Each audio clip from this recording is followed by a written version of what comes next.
आप देख रहे हैं बिहार आजकल और मैं हूं इमरान अली। शख्स से शख्सियत बनने की कहानी सुनेंगे आप खुद उन्हीं की ज़बानी। Face to face with Imran Ali में हर बार आपकी मुलाकात कराते हैं एक नई शख्सियत से। इस बार हमारे साथ बातचीत करने के लिए हैं सीनियर आर्टिस्ट विजय कुमार दत्त जी। विजय कुमार दत्त, जिनके रोम रोम में कला की आत्मा, अभिनय और साहित्य का निवास है।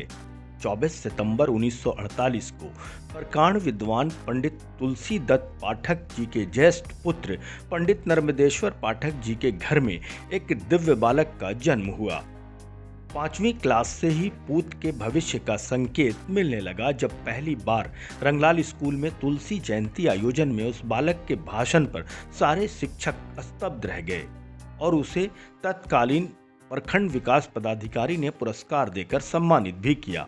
कला साहित्य की सीढ़ियों पर चढ़ता उस बालक ने 8वीं वर्ग में स्वयं लिखित और निर्देशित नाटक आज़ादी के दीवाने का सफल प्रदर्शन किया तो शिरघाटी के लोगों का चहेता कलाकार बन गया। विद्यार्थी जीवन में ही 1975 के लगभग ये सर्वोदय नेता श्री जयप्रकाश नारायण से प्रभावित होकर अपने पिताजी के साथ 1 माह के लिए उनके आश्रम सोखो देवरा चले गए, जहां से इन्होंने राजनीति और समाज की शिक्षा वाली प्रेरणा ली। फिर अपने शौक के लिए इन्होंने एक फोटो स्टूडियो खोला। उसी दरमियान इनके अभिनय से प्रभावित होकर जिला शिक्षा अधीक्षक कृष्णकांत सिन्हा ने पुरस्कार में इन्हें सरकारी शिक्षक का पद देकर इनका सम्मान बढ़ाया। सत्यदेव पाठक जी से संगीत, विंदेश्वरी सिंह बिंदु से अभिनय, जगन्नाथ प्रसाद किरण जी से पेंटिंग, मथुरा पासवान जी से तबला, संतू जी से बैंजो और शिरघाटी प्रखंड में कार्यरत कृषि पदाधिकारी शमशेर बहादुर से फोटोग्राफी की विधिवत शिक्षा प्राप्त कर ये निरंतर आगे बढ़ते रहे।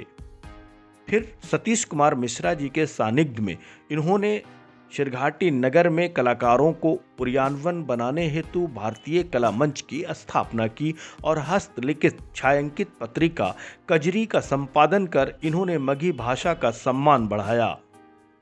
साथ ही साथ कई वर्षों तक पटना रेडियो स्टेशन में इनकी कविता पाठ गूंजते रहे और ये बिहार के जाने माने कवियों के बीच स्थान बनाने में सफल रहे।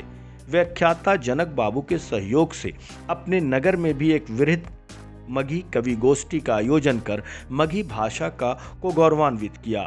इसी बीच इनका परिचय बांके बाजार के सुरेंद्र पाठक जी से हुई और उन्होंने विनोबा भावे की दत्तक पुत्री निर्मला देशपांडे से इनके मगही पत्रिका कजरी का विमोचन करवाया। श्री पाठक जी के साथ साथ रहकर समाज सेवा में भी रुचि लेने लगे और दर्जनों गांव में अभिनय संगीत के माध्यम से जागरूकता पैदा कर उनको स्वावलंबी बनाने में सफलता प्राप्त की। नाटक में अभिनय, निर्देशन और कवि गोष्ठी से गुजरते हुए शिक्षक पद से अवकाश प्राप्त करने के बाद इनकी रुचि फिल्म की ओर गई और इन्होंने अब नहीं 15 मिनट की एक हिंदी शॉर्ट फिल्म बनाकर नगर वासियों को हैरान कर दिया।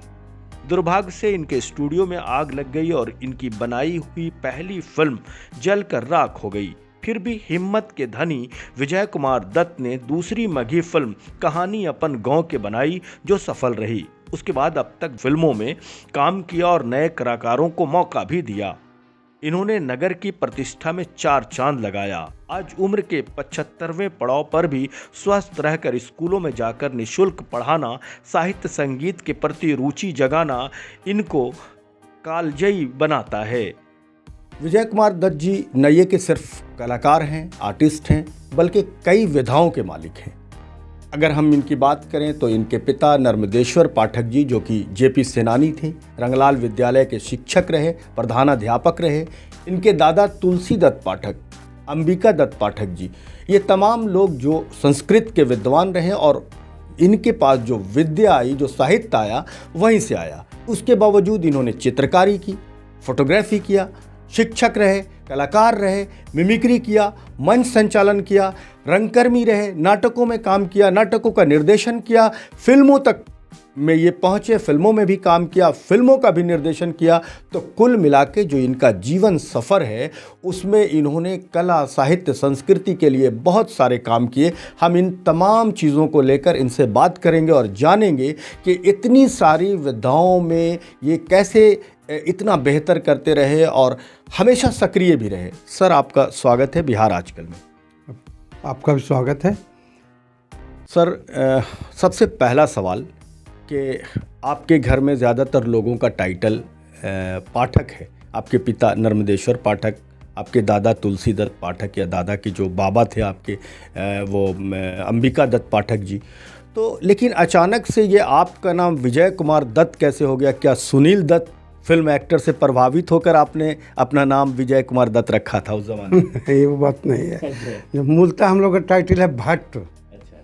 जैसे अंबिका दत्त भट्ट, तुलसी दत्त भट्ट, भट्ट टाइटल है। अब भट्ट टाइटल एक राजाओं का दिया हुआ टाइटल है भट्ट।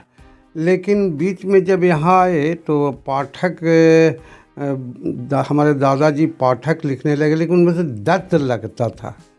अंबिका दत्त पाठक, तुलसी दत्त पाठक हमारे पिता दादाजी हुए, लेकिन दत्त टाइटल मेरे पिताजी जब आए तो उन्होंने सिर्फ दत्त को हटा दिया। पाठक के पहले दत्त लगता था, तब दत्त को उन्होंने हटा दिया। उन्होंने लिखा मेरे पिताजी नर्मदेश्वर पाठक, तो पाठक मैंने हटा दिया। मतलब कोई इसमें कोई दबाव वैसे नहीं है, बस विजय दत्त पाठक लिखते, कभी कभी लिख भी देते हैं विजय दत्त पाठक, लेकिन फिर हमने लिख दिया कि विजय कुमार दत्त। हमारे चाचा जी एक थे, वो लिखते थे नरेश चंद्र दत्त, और उन्हीं से प्रभावित हम हुए। साइंटिस्ट थे वो नालंदा यूनिवर्सिटी में, तो उन्होंने लिखा नरेश चंद्र दत्त, तो हम कहा कि हम विजय कुमार दत्त। इतना ही बात है और कोई बात नहीं इसमें। ठीक है सर। एक सवाल ये कि मैं जहाँ तक महसूस करता हूँ कि साहित्य आपके पिता या दादा से आप तक पहुँचा, और आपके नाना के बारे में मैं जहाँ तक जानता हूँ कि वो डुमरांव महाराज के यहाँ संगीतज्ञ थे। सही बात। तो आपको संगीत शायद उनसे मिली होगी। तो ये जो आपके अंदर साहित्य और कला ये दोनों आई, तो सबसे पहले ये चीज़ आप में आई कहाँ से? साहित्य कला तो हमारे पिताजी से साहित्य का हमको बहुत ज्ञान मिला, और हमारी माँ हारमोनियम बजाती थी, उससे संगीत का हमको ज्ञान मिला। वैसे पिताजी भी हारमोनियम बजाते थे, लेकिन मूलतः मेरे माँ से हमको ज्ञान मिला। और विशेष ज्ञान जो मेरे गले का रिहर्सल करवाए मेरे नाना जी करवाए हैं। तो संगीत और साहित्य मेरा अपना खानदानी है। क्या संबंध था नाना जी का, किस तरह से? जैसे नाना जी हमारे डुमरांव महाराज के संगीतज्ञ थे, और बिस्मिल्लाह खां जी, जो हमारे विश्व प्रसिद्ध शहनाई वादक है, बिस्मिल्लाह खां और नाना जी सब हमारे मित्र में से थे। संगत भी था उनका? हाँ, संगत में अपना उन लोग बैठते होते थे। वैसे मैं बिस्मिल्लाह साहब का घर देखने भी गया था। बिस्मिल्लाह साहब नाना जी के दोस्त थे। सब डुमरांव महाराज के संगीतज्ञ में उन लोग थे, और उनको विशेष तो हम और कुछ उनके बारे में नहीं बता सकते हैं, लेकिन इतना जानते हैं कि वो सब एक ग्रुप के आदमी। तो साहित्य आपने बताया कि दादाजी से आपको मिला, पिताजी से मिला, आपको नाना जी से या माँ से? आपको नाना जी से हमको संगीत का ज्ञान मिला है, और दादाजी से संस्कृत का अच्छा ज्ञान मिला हमको। संस्कृत का, ज्योतिष का हमको दादाजी से ज्ञान मिला। और साहित्य, हिंदी साहित्य को अगर नज़दीक से हम पहचाने तो अपने पिताजी से। अच्छा सर, ये आप चित्रकारी भी बहुत अच्छी करते रहे, पेंटिंग काफ़ी चित्रकारी का, और आपने फोटोग्राफी भी किया। हाँ। तो ये दोनों चीज़ कहाँ से मिला आपको? देखिए, चित्रकारी भी हमको पिताजी से मिली है। और चित्रकारी वो करते थे, और उनके चित्रों को हम बड़ा ध्यान से देखते रहते थे। बचपन में हमको याद है, एक बार की बात है कि उनके चित्रों को जो बनाए थे तो मैंने उसको बिगाड़ दिया था। मैंने कुची उठा के पेंट कर दिया था। तो पिताजी आए तो बोले नहीं, केवल हंसने लगे। मैंने उसी दिन से वो ब्रश जो हम पकड़े ना, अभी हम ब्रश पकड़ लिए। फिर उसके बाद हमको ज्ञान मिला, यहाँ ट्रेनिंग स्कूल में थे जगन्नाथ प्रसाद किरण, जो हम बड़े हुए पिताजी हमको ले गए उनके पास, तो किरण जी से हमको काफ़ी ज्ञान मिला। चित्रकारी का काफ़ी ज्ञान मिला। मैंने जो भी मिला जगन्नाथ प्रसाद किरण जी से ही हमको मिला। और वहाँ बहुत सारी पेंटिंग भी बनाई थी। हाँ, पेंटिंग जैसे अभी तो उस हॉल में नहीं, ट्रेनिंग स्कूल का जो बड़ा हॉल था पहले वाला, उसमें दीवार पर जितना पेंटिंग बना हुआ था सब मेरा ही बना हुआ था। अब तो है कि नहीं है, हम तो बहुत दिन से गए नहीं हैं। तो फोटोग्राफी कहाँ से मिला आपको? हाँ, फोटोग्राफी का भी शौक़ है। मेरा एक बॉक्स कैमरा था कोडक का, उससे पिताजी फ़ोटो वोटो खींचते थे। तब फ़ोटो खींचे थे तो फ़ोटो जब बंद किया आता था तो बड़ा अट्रैक्टिव लगता था। उस कैमरा को मैंने पकड़ा और कैमरे पकड़ने के बाद 2-3 फ़ोटो हम जब पिताजी हमसे खिंचवाए और उसके बाद फिर हम उसमें लग गए और हमको बड़ा उसमें आकर्षण लगता था। धीरे धीरे आकर्षण के बाद फिर हमको लगा कि इसको स्वयं कैसे करना चाहिए, प्रोफेशन बनाए। हाँ, फिर धीरे धीरे करते तब फिर एक यहाँ थे आपको ब्लॉक में इरिगेशन सुपरवाइज़र थे, क्या नाम थोड़ा सा भी मिस कर रहे हैं उनका, तो उनसे यहाँ एक रंगलाल स्कूल में शिक्षक थे, तो उन्होंने हमको उनसे परिचय करवाया। तो फोटोग्राफी का ज्ञान, ज़बरदस्त ज्ञान उन्होंने हमको दिया, है ना। भगवान बाबू या ये नाम का है, थोड़ा सा मिसिंग कर रहे हैं उनका, तो वो हमको काफ़ी फ़ोटोग्राफी का ज्ञान दिए। यहाँ तक कि बेचारे इतने बूढ़े थे, इरिगेशन सुपरवाइज़र थे ब्लॉक में, लेकिन उनका पर्सनल शौक था फोटोग्राफी का। तो वो फ़ोटो को कैसे साफ़ होता है, कैसे क्या होता है, तो हमको तो इमरान जी लगा कि भगवान मिल गया, क्योंकि हमारी बहुत लालसा थी फोटोग्राफी की। तो एक बार तो ये आप प्रोफेशन, जैसे आपने आलोक स्टूडियो अपने, तो ये नाम कहाँ से आया आलोक स्टूडियो? प्रोफेशन सरघाटी का क्या आप तो मानते हैं कि ये पहला स्टूडियो सरघाटी का? हाँ, सरघाटी का पहला स्टूडियो ऐसा था। नाम कहाँ से आपने लाया? नहीं, ऐसा था कि यहाँ एक बुन्नू साहब थे, काजी महल्ला या कहाँ पर, बुन्नू साहब, तो उन्होंने एक स्कूल खोला था यहाँ, सेंट कोलम्बस स्कूल। तो बुन्नू साहब से हमको तो इतना नहीं, पिताजी से प्रभावित रहते थे, तो हम घर में ही इस तरह का जैसा लाइट उठ है, मैंने लोहा तोहा जोड़ करके लाइट उट लगा करके फ़ोटो वोटो खींचते थे। तो कोड़ा कैमरा से तो फ़ोटो होता नहीं था, लेकिन हम लगा करके स्टूडियो के तरह उसको चाहते थे करना। एक दिन बुन्नू साहब आए, कहन कि यार तुम इस काम को घर में क्यों कर रहे हो, चलो बाज़ार में आओ, तुमको फ़ोटो, बहुत सा फ़ोटो तो हम देंगे, तुम्हारा बिजनेस हम करेंगे। तो बुन्नू साहब ने मेरे अंदर एक बहुत ज़बरदस्त ऊर्जा भरा था, और बुन्नू साहब को ऊर्जा भरने के बाद हमको लगा कि बाज़ार में बुन्नू साहब कह ही रहे हैं कि बहुत सा फ़ोटो दे देंगे हम तुमको, मैंने अपने स्कूल का। तो हम उनके कहने पर एक उस वक्त डॉक्टर हैदर जिंदा थे, तो डॉक्टर हैदर साहब का वो मकान है, अभी उस मकान में क्या हो रहा है नहीं कर सकते हैं, मोड़ पे जो शुमाली मोहल्ला मोड़ पे। हाँ, नहीं, यहाँ पर एकदम फील्ड के जहाँ पर हम लोग चढ़ते हैं ना, फील्ड में इधर से नदी जन उतरने के लिए, वहाँ पर है।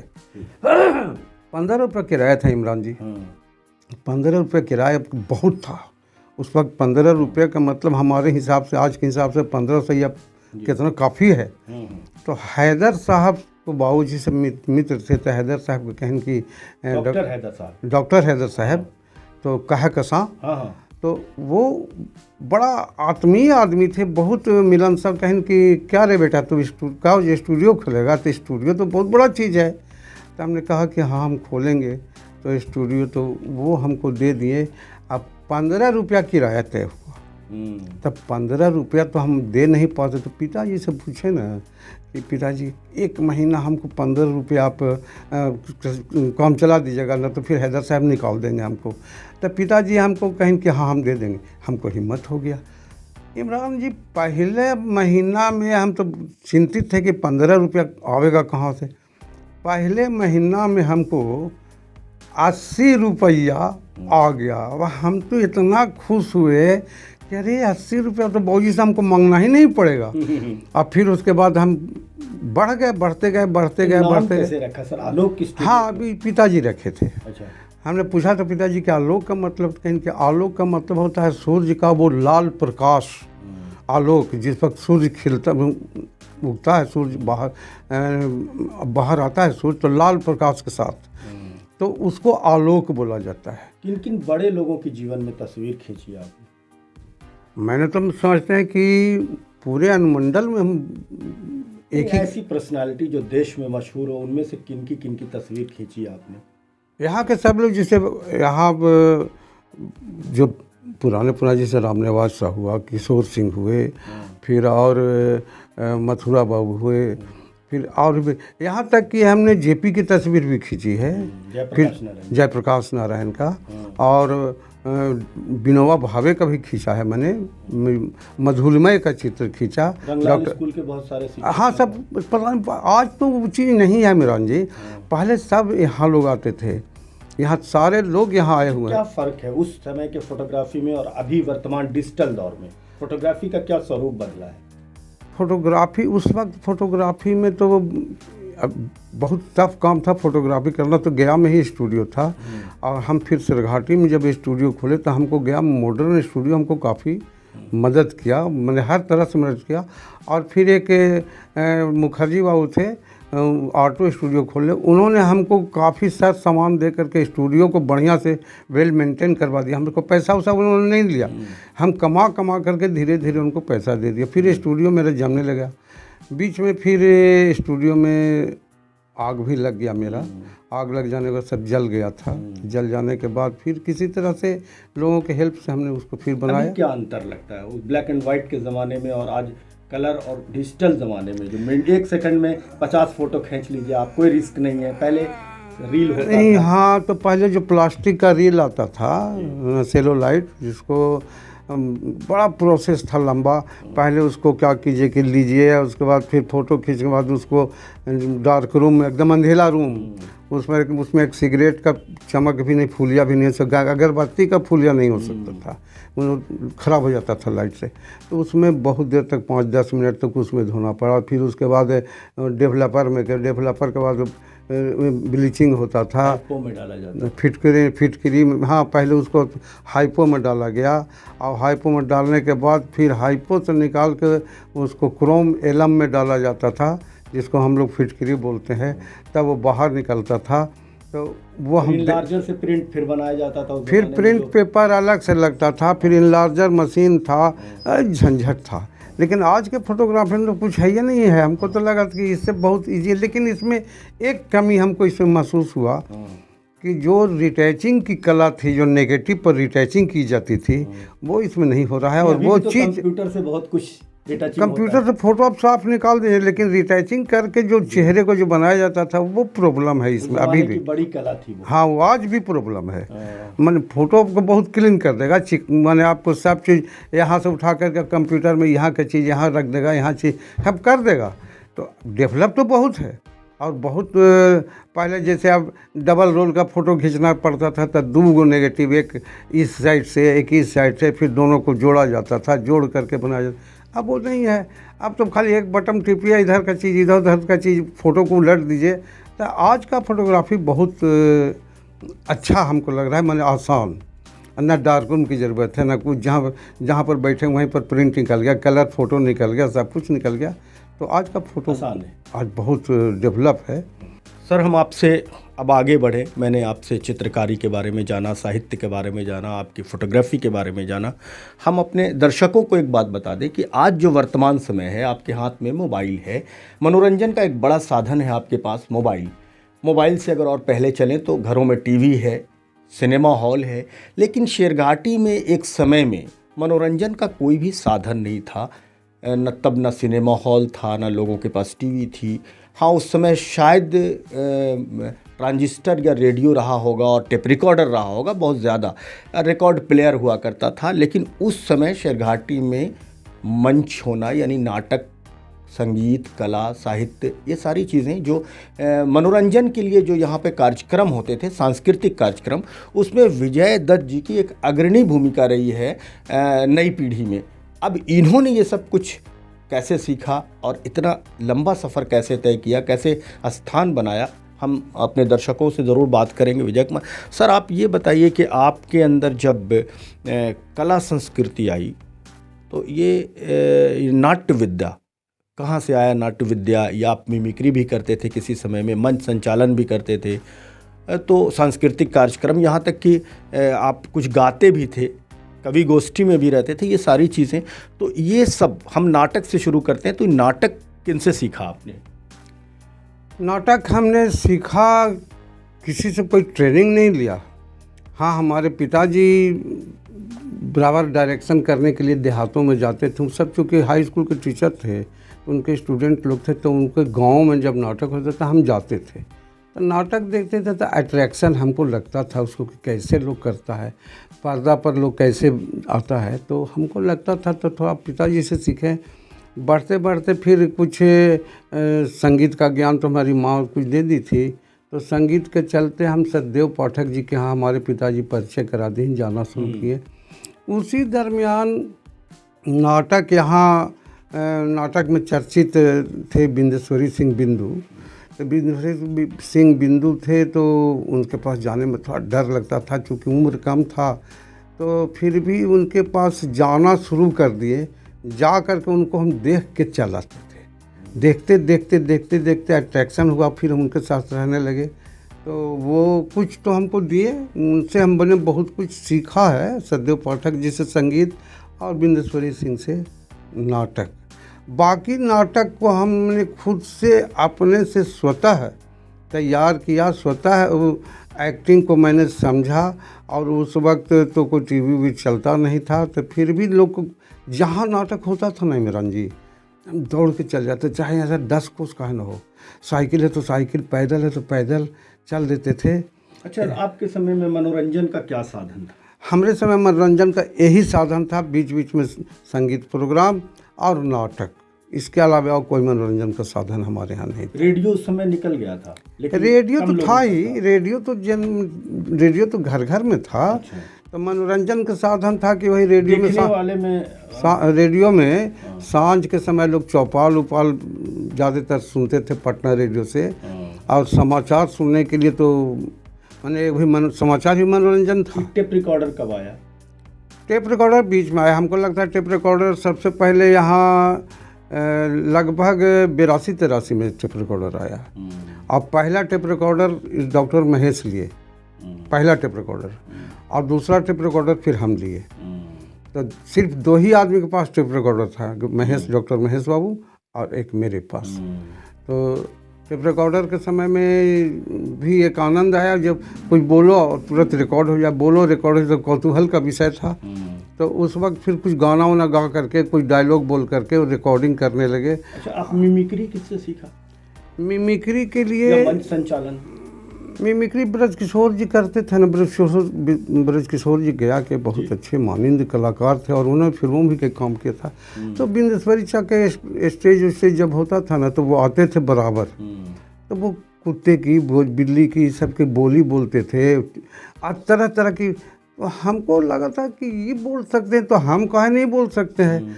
बस मैंने भी अभ्यास किया और अभ्यास करने के बाद काफ़ी चीज़ों को मैंने अपने आत्मसात कर लिया।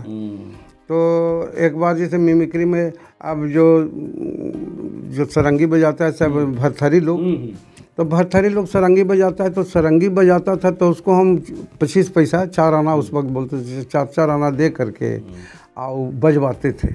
अब बजवाते थे, वो बजाता था और वहाँ अपना गला को नापते थे, ये कौन तार से बज रहा है, कौन तार से। 5 गो 7 गो तार रहता था, तो कौन तार से बज रहा है। फिर जो जैसे उसका ट्यूनिंग होता था, तो मेरे गला का ट्यूनिंग होता था, अंदर अंदर, बाहर आवाज़ नहीं आती थी, अंदर अंदर ट्यूनिंग होता था। उसके बाद फिर मैंने काफ़ी अभ्यास किया और सरंगी का बोल भी हमने अपने ऊपर उतारे। उस वक्त इस सरंगी के बोल पर यहाँ जगन्नाथ मिश्रा जो चीफ मिनिस्टर थे, तो उन्होंने परैया में हमको एक ब्रॉन्ज मेडल दिया था। बहुत खुश होकर के उन्होंने, जब हम सरंगी की आवाज़ को निकाले, तो उन्होंने मुझे अपने पास मेरे छाती से लगा लिया और कहा कि बेटा तू कहाँ सीखा। तो हम कुछ बोल नहीं पाए उनसे, और उनका पैर छू करके, और उन्होंने ही ब्रॉन्ज हमको मेडल दिया। सर, तो अभी भी हमारे दर्शकों को आप वो सरंगी अगर हो सके तो थोड़ा सा पॉसिबल हो तो कोशिश करिए। अब तो सरंगी को तो हाँ, अब तो बहुत दिन हो गया, सब छूटते गया, जितना हो सके। ठीक है।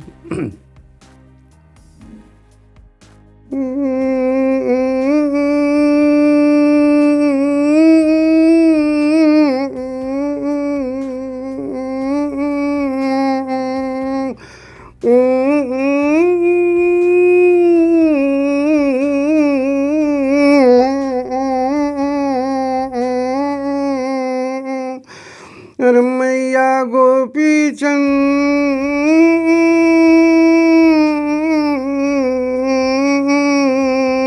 मैया को किया रे बेटा रे,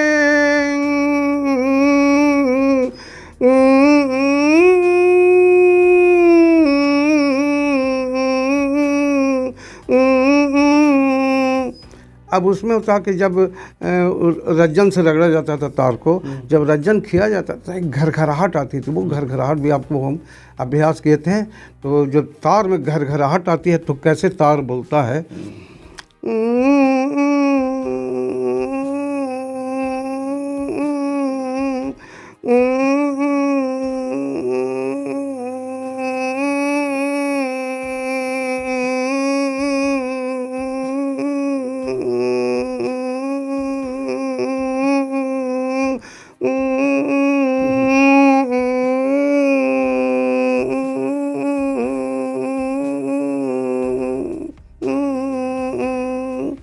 सर एक दो छोटी मिमिक्री और अगर छोटा छोटा सा अगर कुछ आप सुनाना चाहें। एक मिमिक्री है, जैसे अभी हाल में मैंने फिर से देख रहे थे, जैसे अब जैसे चिड़िया देखते हैं, सवेरे पहर होता है, सवेरे सवेरे जो चिड़िया सब पेड़ पर बैठी रहती है, चिड़िया बोलती है। तो आज हम एक उन लोगों का जो ग्रुप सॉन्ग है चिड़ियों का, वो हम ग्रुप सॉन्ग सुनाते हैं।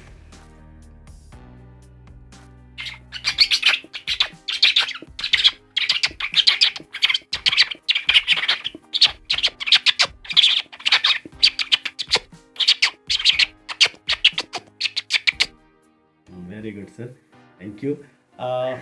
आपको अगर उस समय के नाटक का कोई अगर डायलॉग याद हो, जो समय आपने कई बार उसका सब प्रस्तुति हुई हो, तो कोई डायलॉग अगर याद? डायलॉग तो बहुत है, लेकिन अब एट ए टाइम आप बोल रहे हैं तो जो जो हाँ, हाँ जो आ जाएगा वही हम बताएंगे डायलॉग। जी जी जी। जैसे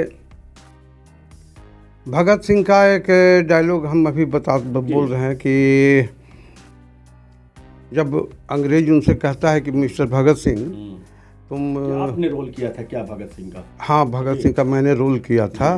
तो उसका, मिस्टर भगत सिंह आपका ट्रेन सजाए आपको मुखर्रर की जाती है, पहला तो आप माफ़ी मांगने सकता तो माफ़ी मांग लो, हम तुमको बरी कर देगा। लेकिन भगत सिंह को बहुत क्रोध आया उस अंग्रेज पर, कहेंगे जज साहब क्रांतिकारी वो दिया नहीं जो सुबह जले और शाम को ख़त्म हो जाए, बल्कि क्रांतिकारी वो दिया है जो आदि से अंत तक एक चौराहे पर जलता रहता है। आंधियाँ आती हैं चली जाती हैं जज साहब, और दीपक चलता रहता है। मैं भगत सिंह, आप मुझे फांसी का तख्ता दो जज साहब। भगत सिंह माफ़ी मांगने के लिए पैदा नहीं हुआ है। जब यहाँ पे शेरघाटी में मनोरंजन का कोई साधन नहीं था, तो बहुत सारे मंच जो होते थे आप उसका संचालन करते थे। तो एक मंच संचालन के रूप में आपका क्या अनुभव है? उसका क्या फ़ायदा मिलता है कलाकार को, या उसमें किस तरह की परेशानी आती है? क्या आपने क्या अनुभव हासिल किया? देखिए, मंच जो संचालक होता ना इमरान भाई, मंच संचालक होता है जैसे एक नाव का नाविक। नाव अगर नाविक गड़बड़ हो जाता है तो नाव डूबने का डर है। तो इसे संचालक, मंच संचालक का काम वही है। जैसे अब नाटक होता था तो अब नाटक में पर्दा लग गया, अब पर्दा लगने का मेकअप अंदर होने में देरी उरी लगा, तो उस वक्त पब्लिक को उमस हो जाती थी, उबियाहट हो जाती थी पब्लिक को। तो वो अनाउंसर जो आता था, उतना देर जितना देर पीछे सीन सज रहा है उतना देर के लिए अनाउंसर मनोरंजन का साधन बनता था। कभी शायरी बोल के, कभी कॉमिक करके, कभी क्रिकेचर करके, कभी कुछ और तरह तरह के भाव भंगिमा को देख करके अनाउंसर लोगों को बैठने पर मजबूर कर देता था। बढ़िया अनाउंसर अगर रहता है तो ज़्यादातर दर्शक का ध्यान अनाउंसरे पर रह जाता है। अगर अनाउंसर बढ़िया शायरी बोलता हो, बढ़िया कुछ। सर ये तो आपने बताया, ये बताइए कि उसका क्या फ़ायदा मिला आपको, या क्या नुकसान या क्या परेशानी? फ़ायदा तो हमको बहुत मिला इस कला क्षेत्र से। आज कला क्षेत्र के में अगर हम नहीं रहते तो शेरघाटी में हमारी पहचान नहीं बनती। माने कला के चलते हमारी पहचान पूरे बिहार में बनी हुई है, और बिहार में बहुत लोग हमको जानते हैं, तो उसका बहुत फ़ायदा हुआ। आज जैसे जो भी बाज़ार में कोई भी, मैंने इतना बढ़िया मेरा क्रेडिट रहा, कुछ अपना स्वभाव भी काम करता है, क्रेडिट भी मेरा रहा बाज़ार में, क्योंकि कला के चलते, कलाकारों के चलते जिस दुकान पर भी जाते हैं उस दुकान पर लोग मान सम्मान से बैठाते हैं। अगर लेन देन में उधार पाती भी हो तो बड़ी खुशी से देते हैं, क्योंकि जानते हैं कि ये विजय भैया। हाँ, एक चीज़ आप बोल रहे हैं, चूँकि शेरघाटी में हम विजय भैया के नाम से फेमस हैं। हर कोई विजय भैया ही बोलता है। विजय भैया बोलिएगा ना, ऐसे विजय बहुत से लोग हैं, लेकिन विजय भैया बोलिएगा तो लोग हमको पर तुरंत ध्यान दे जाओ, विजय भैया घर खोज रहे हैं, चलिए फलाना जगह। चलिए विजय भैया, हम एक सवाल और आपसे आगे करते हैं कि यहाँ जो मुशायरा होता रहा या कवि सम्मेलन होता रहा, आप उसमें रुचि लेते रहे, पिताजी भी आपके रहते थे, आप भी रहे, कवि रहे। हाँ। तो आपने कोई कविता जो पढ़ी होगी, इसमें अगर आपकी अपनी हो या दूसरे की हो, आपके पिताजी की हो, जिनकी भी हो, अगर हमारे व्यूवर्स को अगर कुछ पंक्ति अगर कविता की आप सुनाएं तो अच्छा लगेगा मुझे आज। देखिए, हम अपनी कविता भी कुछ एक दो लाइन सुना सकते हैं और पिताजी की भी कविता। तो मेरी कविता है कि एक गांधी जी पर हमको एक अनुभूति हुई थी कि गांधी जी एक उनका ड्रेस जो है से एक जो भीख मांगने वाला होता है गरीब, उसी तरह का ड्रेस उनका भी है। फ़र्क यही है कि गांधी जी भी लाठी लेके चलते हैं, एक भिखमंगा भी लाठी लेके चलता है। लेकिन फ़र्क कहाँ पर है कि गांधी जी के हाथ में गीता है, अब भिखमंगा के हाथ में कटोरा है। फ़र्क यहीं पर हो जाता है। तो एक निराला जी की कविता है, वह आता दो टूक कलेजे को करता पछताता पथ पर आता। सूर्यकांत त्रिपाठी निराला की कविता है। तो उसी कविता को मैंने लिया, उनके सूर्यकांत त्रिपाठी के लाइन को मैंने लिया और उनके लाइन से मैंने सवाल किया, उसी आधार पर, हाँ सवाल किया गांधी जी से कि वह आता दो टूक कलेजे को करता पछताता पथ पर आता, कौन आया था महाकवि? यह मैं निराला से पूछ रहा हूँ, कौन आया था, गांधी या गरीब? तो निराला का जवाब हमको मिलता है, हाँ, सच्चाई की तपस्या में, अहिंसा की शिक्षा में पेट पीठ दोनों मिलकर एक हो जाती हैं और धोतियाँ फटकर लंगोटियाँ रह जाती हैं। वही सच्चाई का पुतला आज कब्रों से चीख उठा, सड़कों पर आकर कसक उठा, भाई भाई में दंगा, जात जात में दंगा। गांधी कसक कसक कर रोया। और अब इसके बाद तो हमको पूरा याद नहीं। बिल्कुल ऐसा ही होता है, कविता पूरा याद रहा। पिताजी का कह रहे थे आपकी एक दो पंक्ति, उनकी सुनाएंगे आप? पिताजी की कविता तो है, उनकी बहुत सारी कविताएं हैं, लेकिन एक कविता आपको भी हम जिसका एक रिकॉर्डिंग अभी होने जा रहा है, उस कविता को हम सुनाते हैं कि नौजवानों उठो, आँख खोलो जरा, घिर रहा संकटों से है तेरा वतन, है धधकता अनल, उठ रही चिंगियाँ, कहीं जाए ना जल फिर हमारा वतन, नौजवानों उठो। उनका उसके बाद का अंतरा है, अंग छिलने में जो तत्व मौजूद थे। अंग छिलने मतलब पड़ोसी देश, विशेष इंडिकेशन पाकिस्तान पर ही है कि अंग छिलने में जो तत्व मौजूद थे वे पुनः आज हैं सर उठाने लगे, है हवा मिल रही दुश्मनों से उन्हें, सोए जख्म फिर सुगबुगाने लगे, जख्म बन कर फफोले फटेंगे जभी, जख्म बन कर फफोले फटेंगे जभी, दर्द की चीख से जाएगा भर वतन, नौजवानों उठो, आँख खोलो जरा। बहुत शुक्रिया सर, आपने अपनी भी एक कविता सुनाई, पिताजी की भी कविता सुनाई।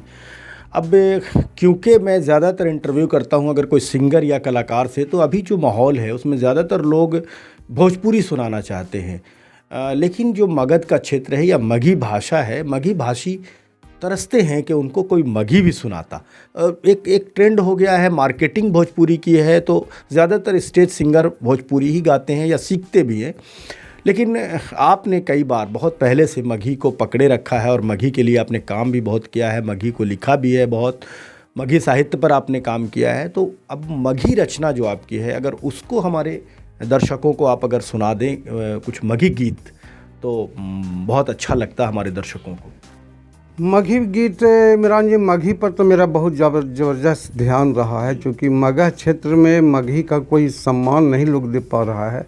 ये इसका मुझे बहुत मलाल है। हालांकि हमको मगही क्षेत्र में कई कवियों से मुलाकात हुई, लेकिन हम सतीश कुमार मिश्रा की कविताओं से ज़्यादा प्रभावित हुए। पहले तो पिताजी की कविता तो रहती थी, उनकी कविता तो गाते ही थे, लेकिन सतीश जी मिश्रा की कविता में कविता ही नहीं है कि गीत के रूप में परिवर्तित होता और बहुत अच्छा लगता था। तो सतीश मिश्रा की कुछ गीत है जो एक बार हमको उस गाने का उसका अवसर मिला था कि सतीश जी ये गीत जो है, मगही गीत आप कह रहे हैं ना? जी जी जी। हाँ, तो मगही गीत के लिए जैसे उनका है कि अरे बादर सुनावे जिंदगी के गीत सुन, मीत सुन मीत सुन मीत। बादर सुनावे जिंदगी के गीत सुन, मीत सुन मीत सुन मीत। चाहे अंधरिया में चाहे इंजोरिया में, रतिया लाए के गो चांद ओ। एक के सूरज से हो वही दोपहरिया भी, एक के सूरज से बिहान। तो एक सूरज एक चांद ओ, दुइये से आसमान। पोरे पोरे पावई पीरीत सुन, मीत सुन मीत सुन मीत। एक अंतरा इसका ये है कि 100 कनैली से बगिया सजाव तू, हम चाही एक के गुलाब। हाँ, 100 कनैली से बगिया सजाव तू, हम चाही एक के गुलाब। अरे तोरो फूल तो और हमरो फूल तो, ता आई है मिलई है जवाब। कह दे ही रोएब तू, पीछे पछतैब तू, आई खुशबू के हो जाए तो जीत। हो सुन मीत सुन मीत सुन मीत। हो बादर सुनावे जिंदगी के गीत सुन, मीत सुन मीत सुन मीत। हमने आपकी कविता सुनी, मिमिक्री सुनी, आपके मगही गीत सुने। हम अपने दर्शकों को एक बात ज़रूर बता दें कि ये जो इलाका है मगध का, ये इलाका कई मानों में सिनेमा के लिए भी बहुत बड़ा है। अगर हम गया ज़िला की बात करें तो तब औरंगाबाद ज़िला भी गया ज़िला के अंदर होता था, और उस समय सबसे पहले औरंगाबाद के जो देव महाराज थे, उन्होंने एक सिनेमा का निर्माण किया था छठ त्यौहार को लेकर। वो बिहार की पहली फिल्म, डॉक्यूमेंट्री फिल्म कही जाती है। उसके बाद उसी देव में दूसरी फिल्म बनी थी, हिंदी फिल्म कल हमारा है, जिसको गिरीश रंजन ने निर्देशित किया था, और उसमें कुणाल सिंह पहली बार लॉन्च हुए थे और आरती भट्टाचार्य उसमें हीरोइन थी, जिस कुणाल सिंह ने बाद में आरती भट्टाचार्य से शादी भी कर लिया था। और इस तरह से कुणाल सिंह भोजपुरी सिनेमा के बड़े स्तंभ कहे जाते हैं। और ये सब कुछ जब हुआ गया ज़िला में या औरंगाबाद में, तब विजय कुमार दत्त जी वहाँ मौजूद रहे। कैमरा तो हमको चलाने आता था नहीं, लेकिन अरुण कुमार रत्नाकर मानपुर के रहने वाले थे। अरुण कुमार रत्नाकर बहुत अच्छे आदमी, बहुत मिलनसार, बहुत मैंने सहयोगी। वो आकर अरुण कुमार रत्नाकर के द्वारा मैंने एक उस 16 से काम शुरू करवाया, जिसका नाम था अब नहीं। अब नहीं में सरघाटी के कलाकार लोग भी काम किए थे। लगभग ये 83 की बात है ये लगभग। कल हमारा की क्या कहानी है? अब कल हमारा है में जो है, कल हमारा है जो बन रहा था, तो आप गए थे वहाँ? हाँ, क्या कुछ देखा था आपने उस समय? उसके शायद अरुण के मनिया डांगा या कौन थे उनके डायरेक्टर, हम गिरीश रंजन थे। गिरीश रंजन डायरेक्टर थे।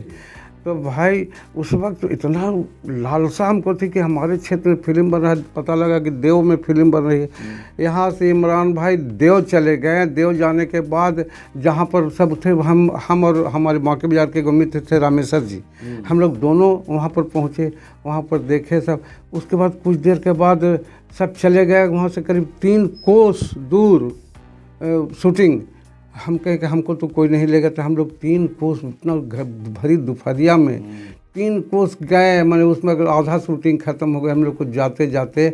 उस वक्त कुणाल जी से मेरी परिचय, पहले प्यारे परिचय। मोहन सहाय भी थे उसमें। प्यारे मोहन सहाय थे, तो प्यारे मोहन सहाय हमने गिरीश रंजन जी को बहुत कहा कि सर हमें भी मौका दिया। एक शौक था कि हमको कोई थोड़ा सा मौका मिलता तो नहीं, तो हमको नहीं, गिरीश रंजन एक पैसा नहीं लगाए हमको गिरीश रंजन जी।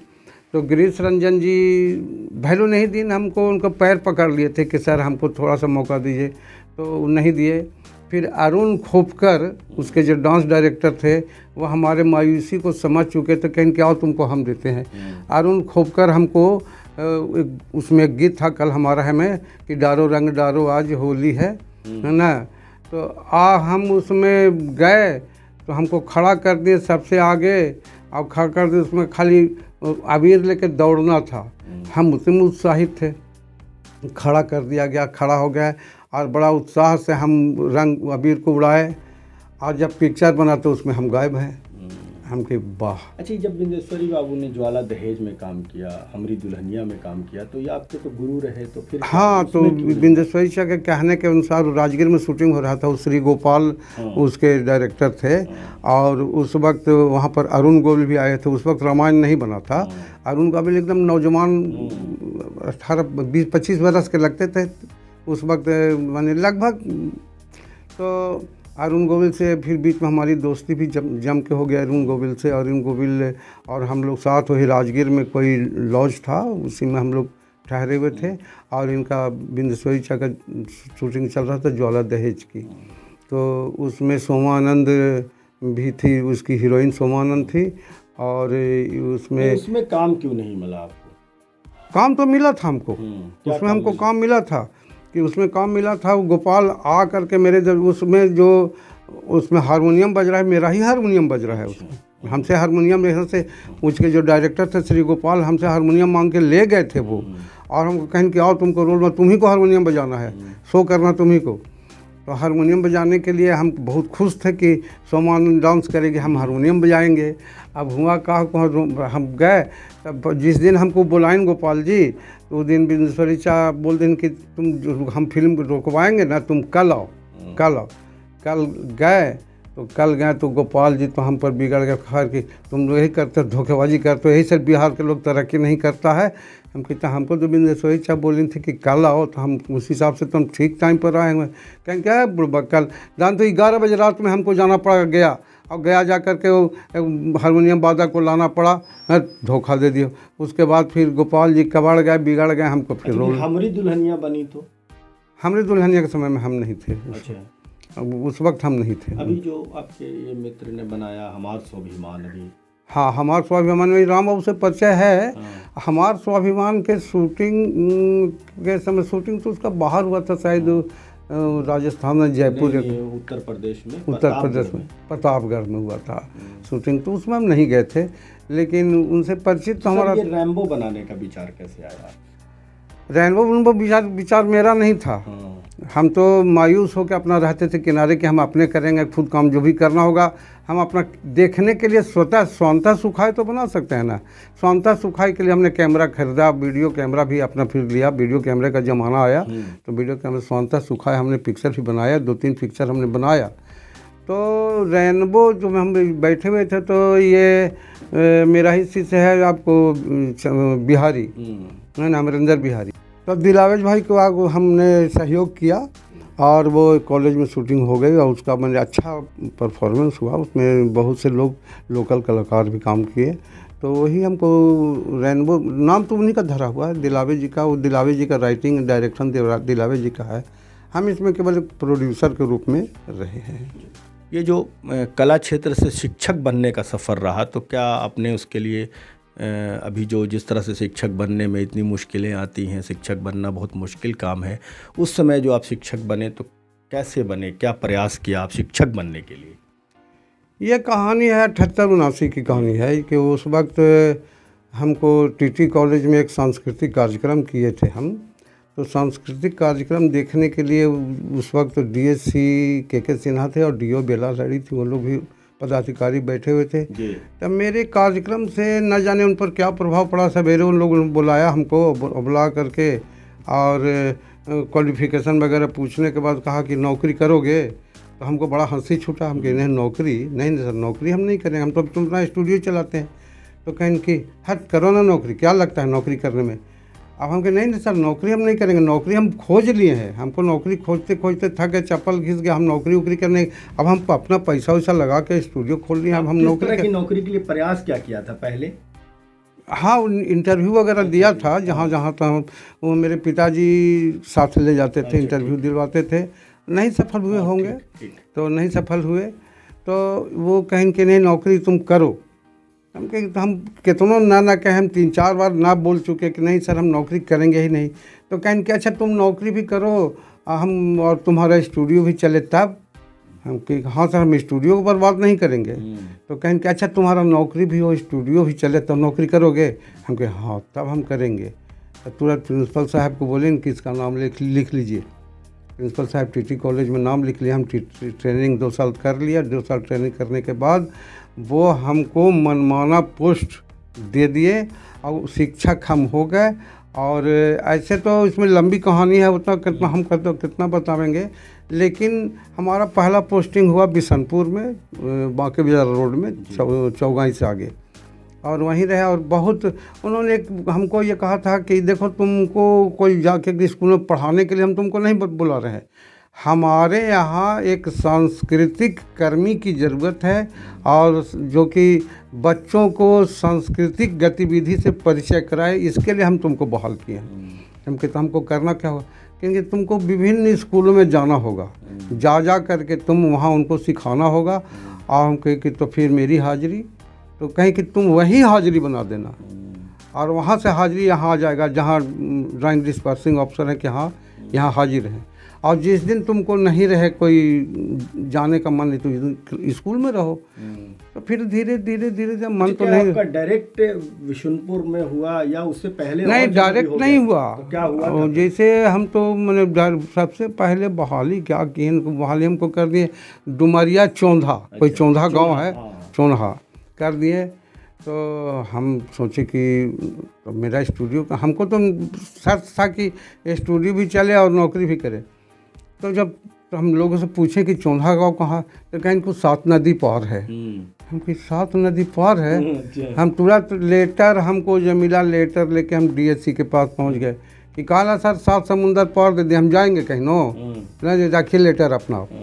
तो डीएससी हमको देखने के हुआ का, हम कहीं किसे ना हम उतना दूर नहीं जाएंगे, हमको 7 गो नदी लगेगा, कौन जाएगा, नहीं जाएंगे। तो कहें कि अच्छा एक काम करो, वो अपना कलर को बुलाए, कलर को बुला के सुनिए कोई नज़दीक में कोई जगह है तो इसको आप वहाँ पर पोस्टिंग कर दीजिए।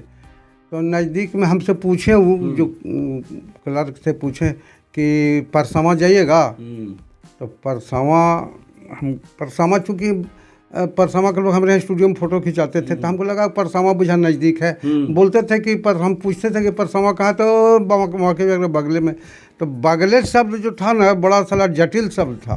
तो बगले में है तो हम सोचे कि हाँ परसावा दे दीजिए। तो परसावा दे दिया गया। परसावा गए तो वहाँ 2 नदी लांघना पड़ा। अब पैदल जाते जाते बुखार लग गया। तो वहाँ भी शिक्षक जो थे उस वक्त वो बोले कि काहे ला यहाँ आ गए बाबा, है ना। तो हम कहता तो हाजिरी ना हाजिरी मत बनाइए, चुपचाप यहाँ से जाइए, आप पाइएगा। फिर लेटर लेके हम पहुँच गया डीएससी के ऑफिस में। कहें कि आपका हुआ, हम कहें कि सर 7 नदी से तो हटाए, 2 नदी हमसे नहीं होगा सर। हम हाथ बोल कहें कि तुमको रहना है तो रहना है, तुमको हम छोड़ेंगे नहीं, तू अरेस्ट हो। हम कहें कि तरीके तो हम कहें कि तब फिर उसके बाद कहा कि इसको दे दीजिए, कहाँ इसको ऐसा दीजिए, रानीगंज जाओगे, रानीगंज। हम कहते रानीगंज तो आना जाना था। तो हम कहे हाँ रानीगंज जाएंगे। तो रानीगंज चले गए। तो रानीगंज में एक दिन रहे, एक दिन जाते थे। एक दिन गए रानीगंज में, तो देखेंगे लड़की स्कूल है। हम कहे अब बपी सब लड़की स्कूल में हम कैसे पढ़ाएंगे, ना केवल से बोले कि चलने का। तो फिर पहुंच गए। कि सर वो अब लड़की स्कूल में दे दिए, तो डांटी ने हमको बहुत जोर, क्या हुआ लड़की स्कूल में नहीं पढ़ाओगे? हम कहे नहीं सर, देखिए मेरा हंसने बोलने का एक स्वभाव है, हम किसी लड़की के साथ हंसते बोलते अगर कोई देख लेगा पकड़ेगा तो आप ही के कलम से सस्पेंड हो जाएंगे सर, इसलिए हमको वहाँ मत दीजिए। इनकी बड़ा माथा पर ठोकिन, कहें कि एक काम करो, तुम जाओ अपने और तू अपने खोज के आओ, अपने खोज के आओ तुम। तो हम कहे कि हाँ अच्छा ठीक है, नौकरी किया हाँ जबरदस्ती नौकरी, जबरदस्ती हम कहा ढूंढने के लिए जाइए, तो अपने खोज के आओ, तुमको कहाँ रहना है वहीं तुमको। अच्छा तो हम वही चले आ रहे थे, रानीगंज से चले आ रहे थे, मैंने फिर रानीगंज नहीं, अब मैंने उधर नहीं बांके बाजार से, तो रास्ता में बांके बाजार के वो लाला जी मिल गए, तो वो भी हमारे साथ ट्रेनिंग किए थे। तो हम उनसे बातचीत में निकला तो कहें कि दे तेरी हमारे गांव में तो जगह है, तो हमारे गांव में जगह है तो तुम हमारे गांव में चलो ना। हम कि तोर गांव, तो कहें रोडवे पर ना है। हम कि चल तो दिखाओ तो दोस्त था तो उसको एक और तुम काम में चलो दिखाओ तो तू, तो गया दिखाया। तो हम कह रे हाँ यहाँ तो है, तुम्हारे को हेड मास्टर थे रामेश्वर सिंह जात के कोई थे, तो ही हेड मास्टर थे। तो कहें कि यहाँ रहिएगा, हम कहे मन तो है तो रह जाइए, हाँ ये हम कहते आप रह दीजिएगा ना, तो हमको कहा आप रहिए यहाँ। उसी दिन दूसरा दिन हम जा करके और फिर डीएससी के पास पहुँचे कि सर हमको जगह मिल गया बिशनपुर। तो आप ना हटोगे? तो ना हम ना हटेंगे। तब बिशनपुर में हमको जगह मिल गया। अभी फिर उस दिन का बिशनपुर में हम 28 साल नौकरी किए। तो किसी तरह से मैनेज करते रहे। गांव में एक अपना अच्छा स्वभाव बनाए हुए थे, जिसके चलते गांव के भी हम एक प्रिय आदमी हो गए और उस गांव में बिताया समय। चलिए सर, आप कला क्षेत्र में रहे, फोटोग्राफी, साहित्य, संस्कृति और शिक्षक के तौर पर लोग संघर्ष करते हैं। आज शिक्षक बनने के लिए आपको बहुत आसानी से मिला और आपने अपने पसंदीदा जगह को पर नौकरी की। कला क्षेत्र में नज़दीकी रहे, मंच में, सिनेमा में, तो आपके कुछ ऐसे मित्र जो इस सफ़र में, जीवन सफ़र में आपके साथ रहे, उनमें कुछ नाम बताएं हमारे दर्शकों को। सबसे पहले तो तुम ही हो। अच्छा, तुम हो मेरे साथ बैठे हुए, आज जो ये माइक पकड़े हुए हो तुम, तो तुम्हारे अंदर एक जागरण हुआ, तो समझिए एक जागरण हुआ। तुमने बहुत कुछ अध्ययन किया, साहित्य का भी, और सबको साहित्य से, कला से, फिल्म से रुचि रखा। और जब भी तू फिल्म में रोल करते थे आके हमको बताते थे भाई कि सर फलाना रील में रोल काम किया, बहुत गर्व से मन भर जाता था। तो आज फिल्म के सफ़र से लेकर के और ये इतना अच्छा आप काम कर रहे हैं कि लोगों से जा कर के इंटरव्यू ले कर के वो जो सोए हुए हैं, जिनको कोई नहीं जान रहा, उनको फिर से आप ला के पटल पर ला रहे हो भाई। तो ये तो हम पहले सबसे पहले शाबाशी देंगे। पहला मित्र में शाबाशी तुम्ही को देंगे, पीठ भी तुम्ही को ठोकेंगे। तो अब तो पुराने हो तो तुम कहते थे, लेकिन अब हमको तुम कहने में लाज लगता है, इसलिए हम आप कहेंगे, आप तुम ही कहेंगे जी। हाँ तो अब उसके बाद फिर और पुराने कलाकार में थे वकील जी थे, वकील खान रोशनगंज के रहने वाले थे, वो डांस के अच्छे कलाकार थे, हमारे मित्र भी।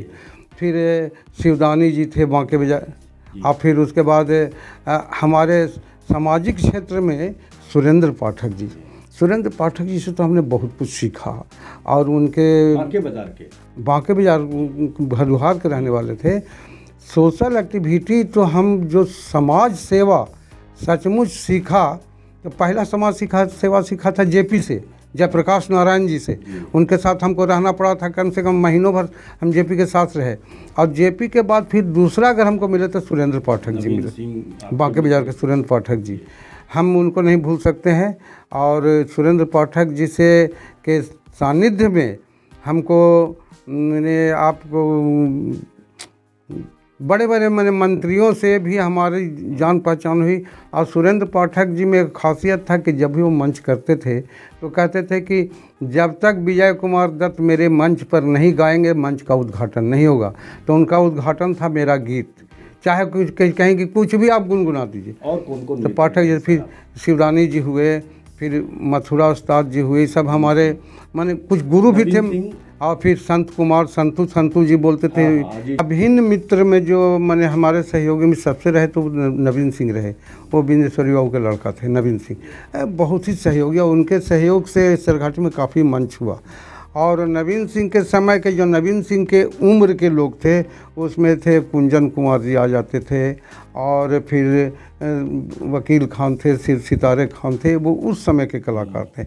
बाद के दौर में फिर जो आए तो उस बाद के दौर में जो नई पीढ़ी आई उसमें रामस्वरूप स्वर्णकार हो गए, अमृत अग्रवाल हो गए, कंचन कुमार हो गए, और फिर नवीन सिन्हा हुए। आज के दौर में जैसे इधर करीब 7-8 सालों से हमारे पास अमरेंद्र बिहारी है, तो अमरेंद्र बिहारी को कि ऐसा दीवाना माने समर्पित कला माने फिल्म के प्रति समर्पित हमने नहीं देखा आज तक।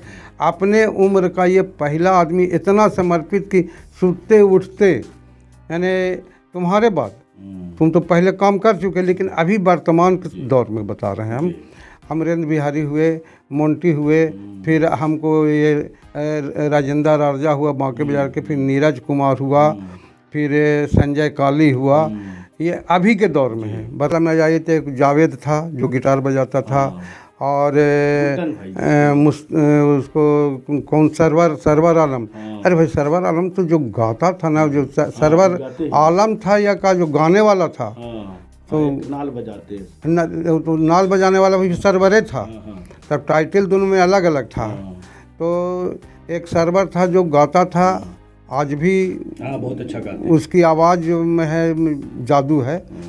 और एक सरवर नाल बजाता था, फिर एक नन्हे नन्हे मोटे मोटे कहते थे, और एक इकबाल अभी रफ़ी साहब का गाना गाता है, इकबाल अभी है।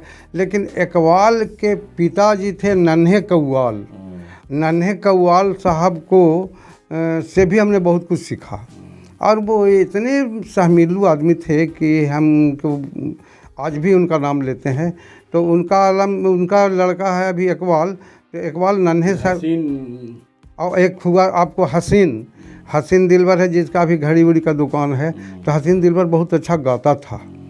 तो ये लोग सब जो सिकंदर एक भाई है उनके, वो सिकंदर बड़ा भाई था उसका सिकंदर, तो हाँ सिकंदर अभी भी है। तो ये सब कलाकार अपने दौर के बहुत अच्छा रहे, और इनकी टीम को लेकर के हम कई जगह, यहाँ तक कि माने सिरघाटी लोकल अनुमंडल में जब जाते ही थे, हम धनबाद तक गए हैं इस टीम को लेकर के, इन तमाम कलाकारों को लेकर के।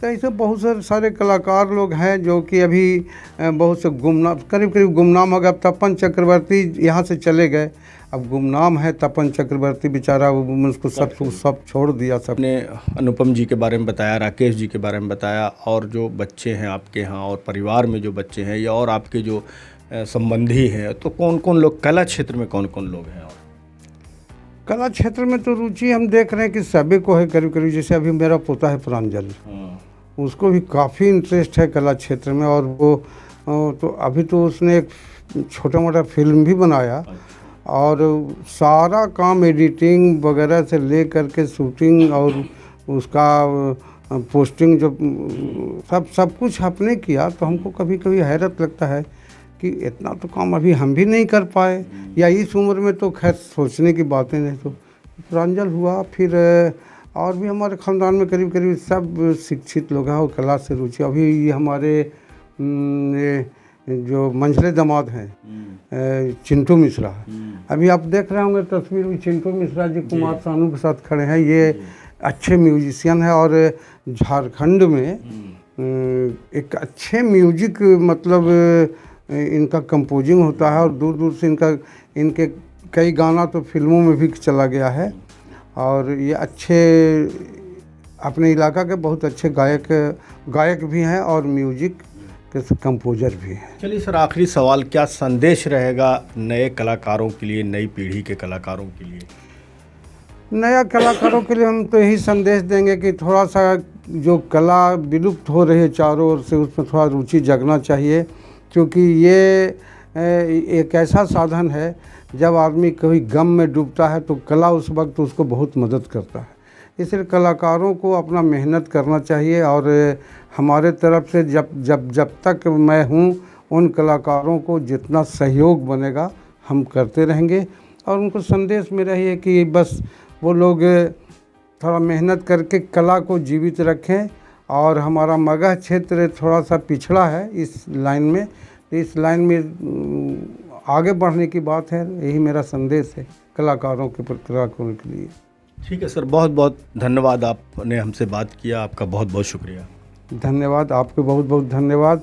और आपके साथ साथ तमाम आपके टीम को धन्यवाद, जिस टीम के साथ आप वर्क करते हैं। और साथ साथ उन सरघाटी के लोगों को भी मैं एक धन्यवाद अर्पण करता हूं कि जिनके बीच में मैं पल करके आज 70-75 के उम्र में पहुंचा। और हमारे सरघाटी वासियों ने जो आज तक हमको प्यार दिया है, हम उनके प्यार के आगे नतमस्तक हैं। तो मैं इसलिए तमाम सरघाटी वासियों को, कलाकारों को, यहाँ के चिकित्सकों को, यहाँ के पत्रकारों को, सबको अभिनंदित करते हैं अपनी ओर से। सर बहुत बहुत शुक्रिया हमसे बात करने के लिए। तो व्यूअर्स, आप सुन रहे थे सरघाटी के वरिष्ठ कलाकार विजय कुमार दत्त जी से बातचीत कर रहे थे हम। आपने सुना इनका जो कला क्षेत्र का सफ़र रहा है। इन्होंने फोटोग्राफी, चित्रकारी, मंच संचालन, वो नाट्य विद्या, सिनेमा, साहित्य, तमाम चीज़ों पर, कविता, इस तमाम चीज़ों पर, गायन और वादन, तमाम चीज़ों पर जो इन्होंने काम किया है उसकी चर्चा इन्होंने की। और जो इनका सफ़र रहा है, जब मनोरंजन के कोई साधन सरघाटी में नहीं थे तब इन्होंने इस धरती को सींचा है, यहाँ पे कला क्षेत्र में काम किया है। तो इन्होंने जो लकीर खींची है वो एक ऐतिहासिक लकीर है। हमेशा कला क्षेत्र में इन्हें याद किया जाएगा। बहुत एक महत्वपूर्ण योगदान है सरघाटी की धरती पर इनका कला और साहित्य क्षेत्र में। तमाम चीज़ों को बता रहे थे, हमसे अपनी बातचीत कर रहे थे। तो व्यूअर्स, आप हमसे जुड़े, बहुत बहुत धन्यवाद। आगे फिर किसी नई शख्सियत से आपको मुलाकात कराएंगे। बहुत बहुत शुक्रिया।